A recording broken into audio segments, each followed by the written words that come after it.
ya Pak, digunakan dari perusahaan-perusahaan petani kelapa sawit meninggalkan kewajiban untuk masyarakat terdampak dengan dasar tadi koperasi yang mereka bentuk tadi. Masyarakat terdampak terus-terusan demo sampai sekarang tidak mendapatkan apa-apa. Masyarakat yang tidak terdampak malah diajak mereka bermitra, sehingga kami di daerah terus menghadapi riuh karena mereka yang terdampak kiri kanan belakangnya sudah kena kebun kelapa sawit tidak menjadi anggota koperasi, tidak mendapatkan hak plasma. Masyarakat yang tidak terdampak bahkan kecamatan sebelah dibuat mereka mitra malah menerima karena untuk memenuhi kewajiban boleh dalam satu kabupaten tadi. Nah ini sehingga dampaknya itu masyarakat terdampak terus melakukan proses, masyarakat tidak terdampak. Nah, yang lebih parah lagi masyarakat yang diajak bermitra tadi sampai dengan puluhan tahun kebun sawitnya bahkan sampai ada yang lepet, tidak berbagi hasil yang wajar, tidak ada keterbukaan, tidak ada apa. Nah ini terjadi di kampung kami, bahkan ada yang sampai meninggal dunia itu tidak mendapat hasil.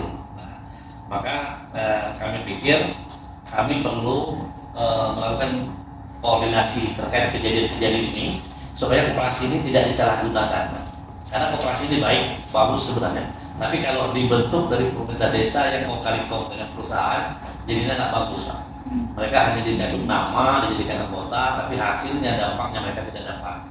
Nah ini yang harus kita sikapi bersama dan ini banyak terjadi di banyak koperasi Pak, bukan hanya satu. Nah, karena lebih banyak Pak, yang bisa sebutkan hampir di seluruh perkebunan kelapa sawit yang ada di Belitung Timur itu ada koperasi akal-akal seperti ini. Nah, harusnya kan dalam undang-undangnya yang diutamakan masyarakat terdampak. Jadi kalau mau dibentuk koperasi ya masyarakat terdampak yang dibentuk. Mereka yang tidak, cara dia untuk menguasai tempat lahan baru tanpa izin, dia bermitranya dengan koperasi dengan masyarakat yang tidak terdampak yang jauh di sana. Jadi di sini dia dapat lahan meninggalkan kewajiban, di sini dia dapat lahan baru dengan judul bermitra dengan koperasi tadi. Nah ini kan menurut saya kejahatan usaha. Tapi kalau saya tidak sampaikan ini pasti informasinya kan kalau bapak nanya ke dinas, mohon maaf, bapak nanya ke desa pasti bagus semua. Tapi kami yang jadi anggota DPR yang memang berada di tengah-tengah masyarakat, kami tahu, oh ini ternyata seperti ini benar. Kemudian di kecamatan Kapi di desa Buding, tapi mitra usaha dan bersama koperasinya di desa Limbungan yang jaraknya 30-40 km dari kebun mereka. Jadi mereka dapat lahan free di sini kewajiban mereka tinggalkan karena ada edaran Dirjen Bun sama edaran yang DPN tadi. Nah, ada DPN sama Dirjen Bun yang boleh bermitra asal dalam satu kabupaten. Nah, saya lupa Pak, tapi ya nanti di kemarin yang kita mau Pak Dede. Nah, satu lagi Pak, yang juga jadi masalah itu dia ada edaran Dirjen Bun juga yang boleh melakukan kemitraan dalam bentuk ekonomi produktif lain. Nah ini juga biasanya bermitra dengan koperasi.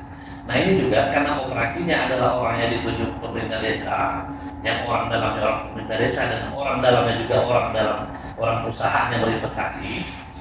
Harusnya kan kalau dia melakukan kewajiban pengembangan ekonomi produktif dalam bentuk lain bersama koperasi, harusnya kan disolvensi dengan nilai yang sama Pak. Misalnya masyarakat terdampak satu kakak ada 2 hektar. 2 hektar kebun kelapa sawit ini angkanya 100 juta misalnya. Tapi kalau pengembangan ekonomi produktif dalam bentuk lain yang minimal pokoknya 50 juta atau 100 juta. Ini enggak. Karena dia sudah mengatasnamakan koperasi, mereka buat kesepakatan bersama koperasi dituangkan dalam MOU antara kedua belah pihak, diketahui kepala desa.